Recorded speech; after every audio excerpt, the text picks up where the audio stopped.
네, 이낙연 총리 청문회가 한국당 표결 불참이라는 우여곡절 끝에 통과됐습니다. 하지만 전국은 급격히 냉랭해졌는데요. 앞으로 장관 등 국무위원 인사청문회 역시 험로를 예고하고 있습니다. 이번 인준안 관련한 뒷얘기와 향후 청문회 전망 취재기자 통해서 들어보겠습니다. 박광렬 기자. 네, 국회입니다. 네, 결국 우여곡절 끝에 이낙연 총리 인준 절차가 마무리됐습니다. 그런데 이 과정에서 야당, 특히 자유한국당 반발이 만만치 않았죠?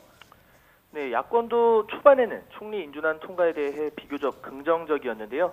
하지만 이른바 5대 비리 연루자 배제 공약에 들어가는 이 위장 전입이 불거지면서 이견차가 시작됐습니다. 청와대에서는 비교적 신속하게 임종석 대통령 비서실장이 선거 캠페인과 국정 운영의 무게가 다를 수밖에 없다는 점을 솔직히 인정한다면서 사과와 또 양해를 국민에게 전했는데요. 그럼에도 오히려 야권은 불난집에 기름을 부었다, 이렇게 이 사과를 평가했습니다. 이낙연 후보자 인선이 원칙에 어긋났다는 부분에 대한 직접적 언급이 없었다면서 사과가 아닌 변명에 가까웠다고 평가한 겁니다. 이후 문재인 대통령까지 공식 회의에서 공약을 구체화하는 인수위 과정이 없었던 것에 아쉬움과 유감을 나타내면서 공약의 기본 원칙은 훼손하지 않을 것이라고 직접 양해를 구했는데요. 야당은 여전히 사과의 진정성을 거론하면서 추가적인 대통령의 결자 해지를 요구했고 결국 이견이 좁혀지지 않았습니다. 네, 정권이 바뀐 걸 실감할 수 있는 표결 현장이었는데요. 어제 본회의장 안에서는 좀 이색적인 풍경도 연출이 됐어요. 네, 9년 동안 여당을 했던 자유한국당이 이번 본회의장에서는 오히려 공격수가 됐고 또 반대로 9년 동안 야당을 했던 민주당은 수비를 하는 형국이었는데요. 자유한국당은 정세균 국회의장이 인준동의안 표결 의사를 밝히자 강하게 반발하면서 집단 퇴장하는 모습을 보였습니다. 상정 안 됩니다. 민주당으로 가세요. 네, 과거 여당 시절을 생각하면 정말 여야가 바뀌었다, 정권이 바뀌었다는 사실을 실감할 수 있었는데요. 결국 자유한국당은 비례대표 김연아 의원을 뺀 나머지가 표결에 참여하지 않고 국회에서 규탄 시위를 벌였습니다. 이 과정에서 장제원, 박순자 의원 등 바른정당에서 한국당으로 넘어온 의원 일부는 규탄 시위에 참여하지 않고 본회의장에 남아 있었는데요. 결국 다른 탈당파 의원의 설득으로 마지못해 퇴장하는 모습을 보여주기도 했습니다. 또 새누리당 조원진 의원은 표결을 준비하는 여당 의원들의 얼굴을 일일이 휴대전화로 촬영을 하면서 날치기가 부끄럽지 않느냐, 이렇게 목소리를 높이기도 했습니다. 네, 이런 반발에도 과반을 넘을 수 있었던 캐스팅보트 역할. 자, 국민의당 찬성표가 생각보다 많았죠? 네, 어제 표결에 참여한 건 민주당이 118명이었고 국민의당이 39명, 정의당 6명, 자유한국당 1명 이렇게 됐는데요. 여기에 친여당 성향의 무소속 4명을 포함하면 모두 168명이 됩니다. 찬성표가 164표가 나왔으니 바른정당이 모두 반대표를 던졌다는 가정을 해보면 국민의당 예상보다 반대표가 적었다는 관측이 가능합니다. 일단 더불어민주당 우원식 원내대표는 이렇게 전원은 아니지만 야당이 협조해준 점을 협치의 시작이라고 높이 평가했습니다. 모두가 참여하지 못한 것은 좀 아쉽긴 합니다만 그래도 이렇게 참여해 주신 의원님들께 감사드린다, 이렇게 말씀드리고요. 추구하고 있는 국회의 협치, 이것이 중단됐거나 좌절되고 그런 건 저는 아니라고 생각합니다. 그리고 국민의당 입장에서도 이번 총리 인준안 통과는 나쁜 그림은 아니라는 평가인데요. 국정 공백을 줄이는 대승적 차원에서 협조를 하되 향후 청문회는 원칙대로 대응하자는 기조에 소속 의원이 다수 따라준 건 국민의당 입장에서 긍정적인 요소로 풀이되고 있습니다. 예. 자, 어쨌든 한 고비는 넘었는데요. 그런데 앞으로 청문회 이후에 있는 청문회 전망 그렇게 밝지 않다, 이런 분석이 많죠. 일단 총리와 장관이라는 무게감의 차이가 큰데요.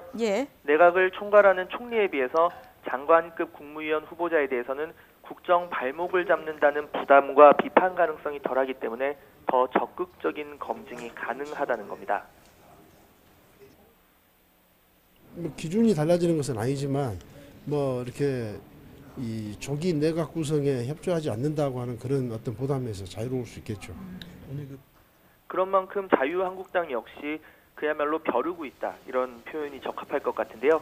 이미 여야정 협의체에도 참여하지 않겠다는 뜻을 밝히면서 대여 강경 노선을 강조하고 있습니다.